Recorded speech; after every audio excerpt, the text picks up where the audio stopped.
Corvette 50th Anniversary, released in 2003 for the Game Boy Advance courtesy of TDK Media Active and developers Visual Impact, is a racing game celebrating 50 years of Corvette automobiles and high-end motor vehicles and stuff, most of which has to be unlocked by playing the game's Corvette Challenge and winning some of its, challenges. When you first start the game, you only have one car to play with in the time challenge, so playing the main Corvette challenge and winning its challenges and races and stuff is the only real way to unlock more cars and tracks and things of that nature. Fortunately, Corvette 50th Anniversary is a better Game Boy Advance racer than Cruisin' Velocity, which is the bare minimum that I was looking for, mind you, but that's all I really needed. Corvette Challenge, the main mode of the game, takes you through the history of Corvette, giving you the older 1950s cars first, and as you complete challenges, you'll unlock more recent vehicles up to 1997, because I guess Corvette stopped making cars by that point. Anyway, there's 3 types of tracks for each year. A rally race where you have to reach the finish line before your opponent does, all the while avoiding traffic and other things. There's Grand Prix where you race other cars and need to finish at least 4th to advance in 2 laps of a closed circuit track. And finally, there's Extra, which is a special stage with special conditions you have to clear in order to win. Complete all 3 and you unlock the next year in the timeline along with that year's car. There's not a whole lot to this game. I cannot speak for the console releases because those exist apparently, but Corvette is a fairly basic racing game, a more than functional one, mind you, and you know what, we'll touch on this now and get out of the way. The graphics are pretty decent for the most part, with some 3D graphics stuff on display and running at a fairly decent frame rate for the most part. It's not quite the greatest looking thing, nor the best performing due to the draw distance being fairly limited. You have larger objects popping up out of nowhere like a vintage racer from the PS1 or N64 era, performance chugging slightly with one too many cars and objects on screen, some clipping issues with certain cars, and the cars themselves are rather boxy looking with some rather selective collision detection. Yes. But given how many GBA titles I've seen struggle with 3D graphics of this ilk, the fact that Corvette looks pretty decent and runs relatively smoothly is a credit to the game. Are there better looking games on the handheld in this ilk? Probably, but this looks fun as far as I'm concerned, so let's give it that much at least.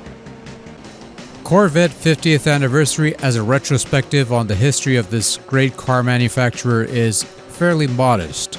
Going through the timeline and driving the different cars of the brand's history is a neat idea, and earning credits will allow you to unlock some galleries to check out all the different makes from over the years. And there are nice quality pictures, still shots for the hardware as well. There's also a couple of 3D models to show off. It's not going to be the most informative historical document. This is no Atari 50 or anything of the sort, but it is a modest, if not shallow, celebration of the brand that's mostly hidden behind a rather modest or rather shallow racing game.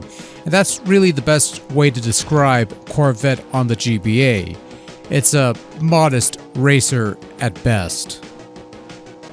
I mean, it plays well enough, controls fairly simple to grasp, acceleration, braking, gear shifts, pressing up to honk, pressing select to switch to a zoomed in view, which kinda helps with the frame rate sometimes. And it all works fairly well. One thing I will not fault this game on is control. It works exceptionally well, and cars move about as they should, though the crashing could have used a little more spice, if you will. Close enough. But regardless, the control part of the game is fine. The gameplay portion is more than adequate. It is a perfectly fine, perfectly functional little racing game on the Game Boy Advance.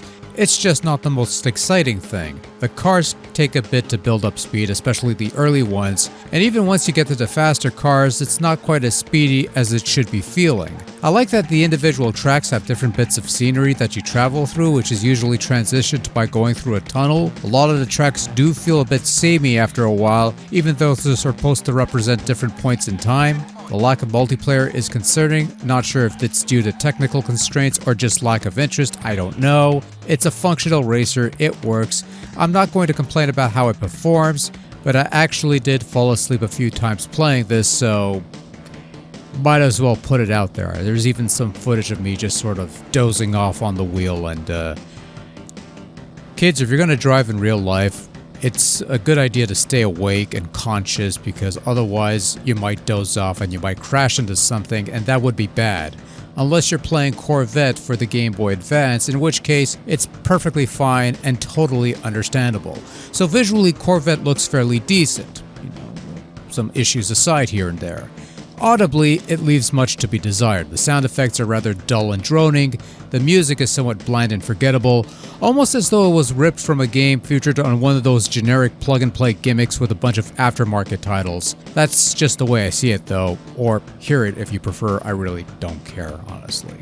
Overall, Corvette 50th anniversary on the Game Boy Advance is, it's okay, I guess. Runs well enough, plays well enough, looks pretty decent with the 3D stuff. It's a handheld port of a console game and it's more than adequate. Not the most exciting racer ever. I'm sure you could find better ones on the GBA that isn't named Mario Kart, but I've played worse. Oh yes, I've played far worse. This is merely competent at best, and I suppose for some people looking for a cheap addition to their GBA library, this is more than enough. But for others, well, there are other options, I guess. That's all I got. Bye.